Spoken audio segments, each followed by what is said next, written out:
व्यापार किसी भी देश की अर्थव्यवस्था की रीढ़ की हड्डी है। बिना व्यापार को संपन्न बनाए कोई भी अर्थव्यवस्था आगे नहीं बढ़ सकती। अब व्यापार को अगर बांट दे तो सीमा के अकॉर्डिंग दो प्रकार के व्यापार होता है। एक होता है अंतर क्षेत्रीय व्यापार, मतलब जब सीमा के अंदर एक देश के भीतर ही विभिन्न क्षेत्रों के बीच में व्यापार किया जाता है। जैसे यूपी और उत्तराखंड के बीच में व्यापार होता है, यूपी एंड महाराष्ट्र के बीच में व्यापार होता है, पंजाब और केरल के बीच में व्यापार हो रहा है। तो इस प्रकार के व्यापार जो देश के अंदर होता है, देश के विभिन्न हिस्सों के बीच में आपस में होता है, अंतर क्षेत्रीय व्यापार कहते हैं।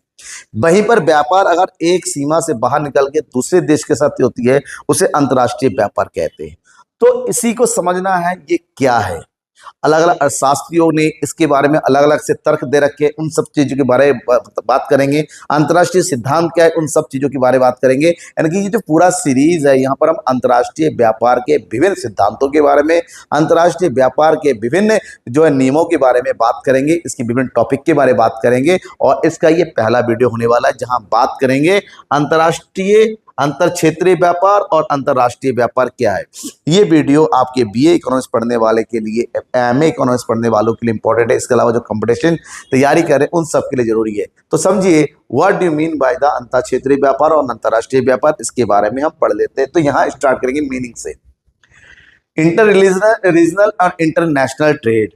तो अंतर क्षेत्रीय व्यापार मैंने भी समझाया, वो व्यापार होता है जो एक देश की सीमा के अंदर ही होता है, जो देश के विभिन्न हिस्सों के बीच में होता है, एक राज्य का दूसरे राज्य के साथ होता है, एक शहर का दूसरे शहर के बीच में होता है, उसको अंतर क्षेत्रीय व्यापार के नाम से जानते हैं, इंटर रीजनल ट्रेड के नाम से जानते हैं। लेकिन वहीं पर जब सीमा बदल जाती है, एक देश का दूसरे देश के साथ जब विनिमय होता है, एक देश का दूसरे देश के साथ आयात निर्यात होता है, सो उसको अंतर्राष्ट्रीय व्यापार के नाम से जानते हैं, इंटरनेशनल ट्रेड कहते हैं।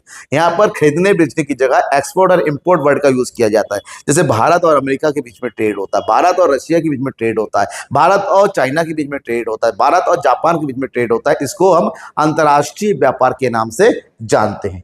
तो इन दोनों में मुख्य अंतर केवल सीमा का है। एक सीमा के अंदर विभिन्न क्षेत्रों के बीच में होता है और एक सीमा से बाहर अलग अलग देशों के साथ होता है।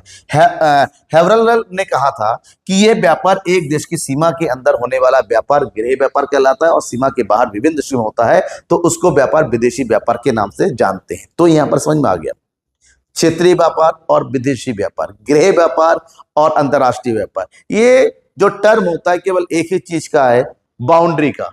जो बाउंड्री के अंदर होता है वो अंतर क्षेत्रीय हो गया, इंटर रीजनल हो गया। जो बाउंड्री के बाहर होता है वो अंतर्राष्ट्रीय हो गया। बाकी सारा कॉन्सेप्ट वही है, वही सामानों का खरीदना बेचना। तो ऐसे में इन दोनों के बीच में बहुत सारी समानताएं हैं। अंतर क्षेत्रीय और अंतर्राष्ट्रीय व्यापार के बीच में विभिन्न प्रकार की समानताएं पाई जाती है। अगर समानताओं को डिटेल से समझे, सबसे पहली बात है विशिष्टीकरण और श्रम विभाजन। चाहे क्षेत्रों के बीच में करो, चाहे सीमाओं के बीच में करो, तो यहां पर आपको सबसे इंपॉर्टेंट है कि यहां पर आपका लेन देन तो चलता ही चलता है। आंतरिक व्यापार में दो क्षेत्रों में जो व्यापार होता है वो विशिष्टीकरण परिणाम, जैसे महाराष्ट्र उत्तर प्रदेश में कपास बेचता है क्योंकि महाराष्ट्र में कपास ज्यादा होता है और उत्तर प्रदेश में कम होता है। प्रदेश से महाराष्ट्र को चीनी बेचता है कि यूपी में चीनी ज्यादा होता है, महाराष्ट्र में कम होता है। मतलब जिस क्षेत्र में जिस चीज की प्रचारता हो वो दूसरे क्षेत्र को बेचता है। सेम टू सेम ऐसा ही अंतर्राष्ट्रीय व्यापार में होता है। भारत और अगर चाइना के बीच में एक्सपोर्ट की इंपोर्ट की बात करते हैं, भारत जो है चाइना से जो है इलेक्ट्रॉनिक सामान इंपोर्ट करता है। एक्सपोर्ट क्या करता है, कपड़े वगैरह एक्सपोर्ट करता है, मसाले एक्सपोर्ट करता है। जो चीज जिसके पास ज्यादा होती है वो दूसरे को देता है, ये विशिष्टीकरण है। वस्तु और सेवाओं की विनिमय, दोनों ही, चाहे अंतर्राष्ट्रीय की बात करते हैं चाहे हम अंतर क्षेत्रीय की बात करें, दोनों के बीच कॉमन है, वस्तु और सेवाओं का ही व्यापार होता है। वस्तु और सेवाओं का लेन देन होता है, कुछ अलग नहीं होता है। व्यापार के लिए दो पक्ष, जब भी हम व्यापार की बात करते हैं व्यापार के लिए दो पक्ष का होना जरूरी है, बेचने वाला और खरीदने वाला। चाहे वो अंतर क्षेत्रीय की बात हो तो चाहे वो अंतरराष्ट्रीय की बात हो, दो व्यक्ति जब होंगे, जो दो व्यक्ति हो, जो दो संस्था हो, तभी जो है व्यापार संपन्न हो सकता है। ऐच्छिक सौदा, ये जो भी व्यापार होता है वो ऐच्छिक होता है। खरीदने वाला खरीदने के लिए तैयार होना चाहिए, बेचने वाला बेचने के लिए तैयार होता है, तभी व्यापार संपन्न होता है। सामाजिक संबंध, व्यापार सामाजिक संबंध बताता है।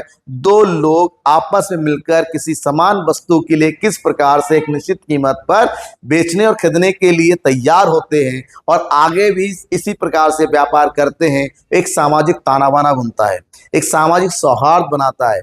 तो ये अंतर क्षेत्रीय रूप में भी वही सेम चीज है और अंतरराष्ट्रीय, लेकिन इसके बावजूद भी सब कुछ बदलने आपका एक जैसा होने के बाद भी दोनों के बीच में बहुत सारे अंतर होते हैं, जिसको बोलते हैं विभेदक, डिफरेंशिएशन। तो अगर इन दोनों के बीच में अंतरों की बात करते हैं, सबसे पहला अंतर है साधनों की गतिशीलता का अभाव। एक देश के अंदर जब भी व्यापार की बात करते हैं, क्योंकि एक ही देश है, देश की परंपरा, देश के रीति रिवाज, लोगों के बीच में सोचने समझने की ताकत वो एक जैसी होती है। ऐसे में उस सिंगल देश के अंदर जब साधनों की गतिशीलता की बात होती है वो तेजी से होती है, आराम से एक जगह से दूसरी जगह पर चीजों को खरीदा या बेचा जा सकता है।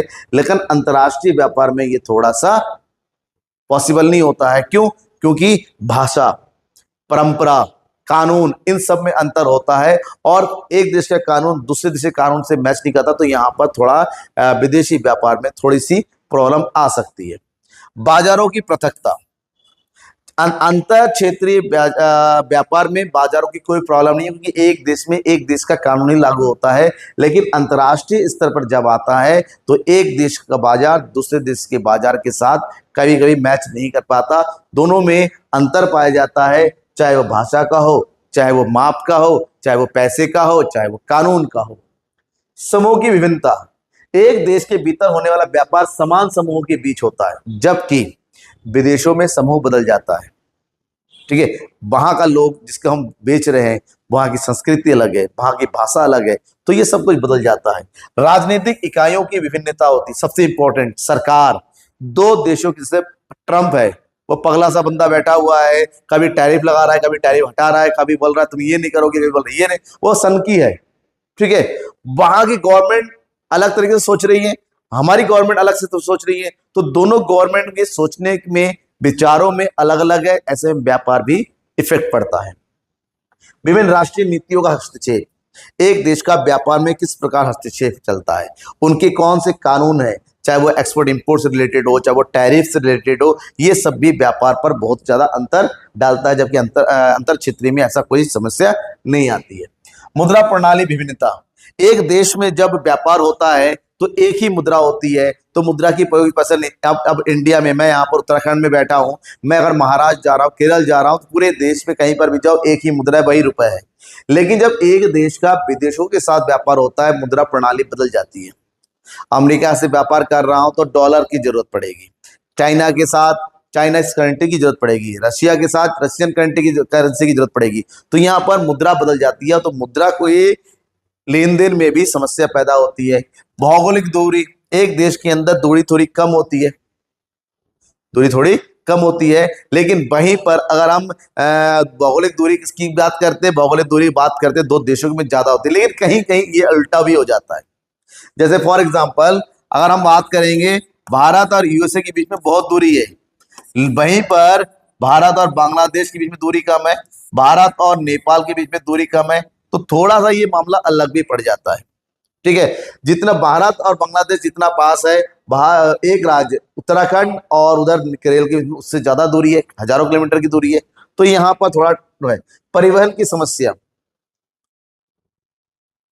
आंतरिक व्यापार में परिवहन की समस्या थोड़ी कम आती है, क्योंकि क्षेत्र होता है, चाहे ट्रेन हो, चाहे हवाई जहाज हो, चाहे फिर ट्रक हो, लैंड इक्विपमेंट ट्रांसपोर्ट हो, आराम से हम लेन देन कर सकते हैं। जबकि अंतर्राष्ट्रीय व्यापार में थोड़ी समस्या होती है। अगर कोई दूर देश है, अमेरिका और भारत में जो लेन देन होता है, ये हवाई जहाज के साथ हो सकता है या फिर शिप में हो सकता है, बड़े बड़े कंटेनर के थ्रू हो सकता है।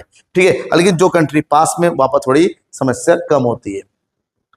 अंतर्राष्ट्रीय मौद्रिक सहयोग की समस्या, एक देश में एक ही मुद्रा है और अंतर्राष्ट्रीय मुद्रा की समस्या अलग होती है। जैसे इस टाइम जो है हमें विदेशों से तेल वगैरह खरीदना है, प्रधानमंत्री जी कह रहे हैं कि सोना वगैरह कम खरीदो। ये इसलिए है क्योंकि मुद्रा का रिजर्व बचाना जरूरी है, कि आने वाले समय में लड़ाई कितनी दूर चलेगी पता नहीं। बहुत समस्या, हॉर्मुज़ गलियारा बंद पड़ा है, टैंकर निकल नहीं रहे हैं, विदेशी व्यापार ठप पड़ रहा है विभिन्न देशों के बीच में, तो ये सब समस्या आ जाती है। जीवन स्तर में विभिन्नता, एक देश में लोगों का रहन सहन लगभग एक जैसा होता है, तो यहाँ पर व्यापार करना ज्यादा परेशानी नहीं होती है। जबकि विदेशों में जीवन स्तर अलग अलग होता है, एक देश में दूसरे देश में, हम अमेरिका के साथ कुछ व्यापार करेंगे, हम जापान के साथ करेंगे, तो जीवन स्तर में प्रभाव पड़ता है, अलग अलग होता है, तो उसी पर व्यापार भी प्रभाव पड़ता है। अंतर्राष्ट्रीय व्यापार की कुछ विशेष समस्याएं होती हैं। ठीक है, क्या समस्याएं होती हैं? परिवहन की समस्या होती है, मौद्रिक सहयोग की समस्या होती है, अंतर्राष्ट्रीय संगठन, अलग अलग तरह के अलग अलग नियम होते हैं, अलग अलग कानून होते हैं, अलग अलग टैरिफ पॉलिसी होती है, तो यहाँ पर समस्या उत्पन्न होती है। अब बात होती है, क्या अंतर्राष्ट्रीय व्यापार के लिए पृथक सिद्धांत की आवश्यकता है? क्या यहाँ पर अलग से प्रिंसिपल बनाए जाने चाहिए? तो दो मत है, एक है प्रतिष्ठित अर्थशास्त्रियों का मत और एक होता है आधुनिक अर्थशास्त्रियों का मत।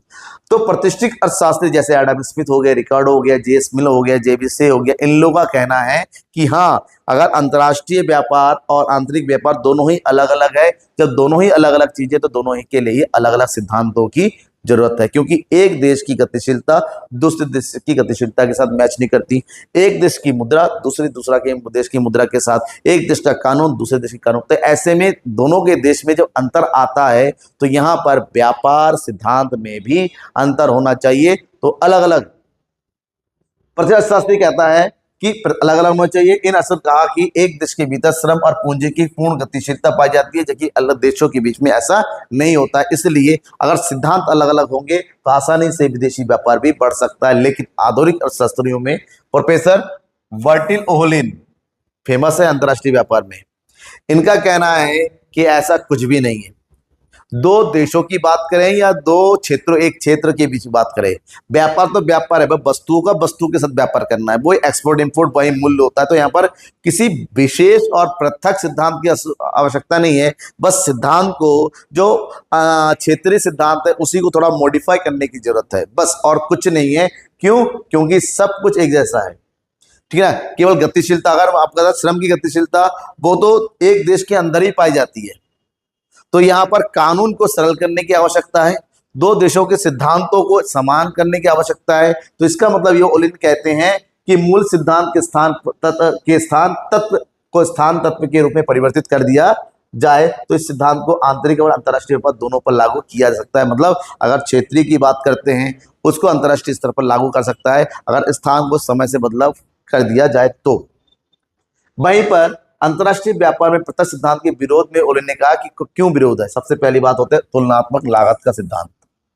प्रतिष्ठित अर्थशास्त्रियों का कहना है कि अंतर्राष्ट्रीय व्यापार का आधार तुलनात्मक लागत का अंतर है। एक देश में उत्पादन की लागत दूसरे देश की उत्पादन लागत से अंतर होती है, इसी कारण से विदेशी व्यापार होता है। तो ओलिन ने कहा कि ये सिद्धांत अंतर्राष्ट्रीय व्यापार ही लागू नहीं होता, लेकिन ये जो है क्षेत्रीय व्यापार भी लागू होता है। एक क्षेत्र में उत्पादन लागत दूसरे क्षेत्र की उत्पादन लागत से अलग होती है, जाहिर सी बात है। उत्तर प्रदेश में गन्ना ज्यादा उत्पादन होता है, महाराष्ट्र में कम होता है, तो तुलनात्मक अंतर तो हो ही गया। तो जो तुलनात्मक अंतर्राष्ट्रीय क्षेत्र में पाया जाता है वो क्षेत्रीय स्तर भी पाया जाता है। इसका मतलब तो पृथक की जरूरत ही नहीं है, अलग जरूरत ही नहीं है। श्रम और पूंजी की गतिशीलता का अभाव। ओलिन का कहना है उत्पादन के साधनों में गतिशीलता का अभाव विभिन्न देशों में नहीं एक देश से पाई जाती है, ठीक है। फॉर एग्जाम्पल महाराष्ट्र की बात करते हैं, गुजरात की बात होती है, यहाँ पर दूसरे राज्यों से बहुत सारे कर्मचारी काम करने के लिए आते हैं, बंगाल से आ रहे हैं, बिहार से आ रहे हैं। क्यों? क्योंकि यहाँ पर उत्पादन के स्तर ज्यादा है, तो आराम से श्रम एक जगह से दूसरी जगह पर शिफ्ट हो रहे हैं, क्योंकि वहां काम नहीं एक जगह काम है, तो श्रम की गतिशीलता ही हुई, ठीक है। उसी प्रकार से विदेशी व्यापार में भी होता है। विभिन्न मुद्राओं के चलन का संबंध। प्रतिष्ठित अर्थशास्त्री का कहना है अंतर्राष्ट्रीय व्यापार में पृथक सिद्धांत का औचित्य विभिन्न मुद्राओं के चलन की दो देशों में मुद्राओं में फर्क होता है, इसलिए, ठीक है। हालांकि क्षेत्रीय स्तर में मुद्राओं का फर्क नहीं होता है, लेकिन यहाँ पर अगर अंतर्राष्ट्रीय स्तर में सोने का प्रयोग किया जाए, स्वर्ण का प्रयोग किया, गोल्ड का प्रयोग किया जाए, तो ये समस्या पूर्ण हो सकती है, सॉल्व हो सकती है। आंतरिक और अंतर्राष्ट्रीय विनिमय दोनों अलग अलग नहीं है। विनिमय का मतलब होता है खरीदना बेचना, तो एक देश में के अंदर जो व्यापार होगा वही विदेशों के साथ व्यापार होगा, कुछ अलग नहीं है। तो ओलिन ने कहा है कि सिद्धांत को अलग करने की जरूरत नहीं है, बस सिद्धांत को थोड़ा मॉडिफाई करने की जरूरत है। अंतर्राष्ट्रीय व्यापार के पृथक सिद्धांत के विरोध में तर्क दिया, उसके आधार पर कहा जा सकता है जो सिद्धांत आंतरिक और अंतर्राष्ट्रीय व्यापार लागू होते हैं वही अंतर्राष्ट्रीय व्यापार में भी लागू हो जाएंगे। और ओलिन ने इसके लिए अपनी बुक लिखी थी, inter regional and international trade. उसके लास्ट में उन्होंने तुलनात्मक लागत सिद्धांत की आलोचना की थी और अंतर्राष्ट्रीय व्यापार के सामान्य मूल सिद्धांत का उन्होंने क्या किया, समर्थन किया था कि ऐसा बिल्कुल नहीं है। उनके कॉन्सेप्ट कहा था कि दो देशों के लिए अलग सिद्धांत की जरूरत नहीं है, एक ही सिद्धांत काम कर सकता है। अब इन सिद्धांत किस प्रकार से काम करते हैं, किसने कौन सा सिद्धांत दिया, इसी के बारे में हम चर्चा करेंगे नेक्स्ट आने वाले कुछ वीडियोस में, ठीक है। शेयर कर दीजिएगा अपने दोस्तों के बीच में, क्यों? क्योंकि बहुत ज्यादा इंपॉर्टेंट है अगर आप इकोनॉमिक्स की हायर स्टडी कर रहे हैं तो। Thank you and bye.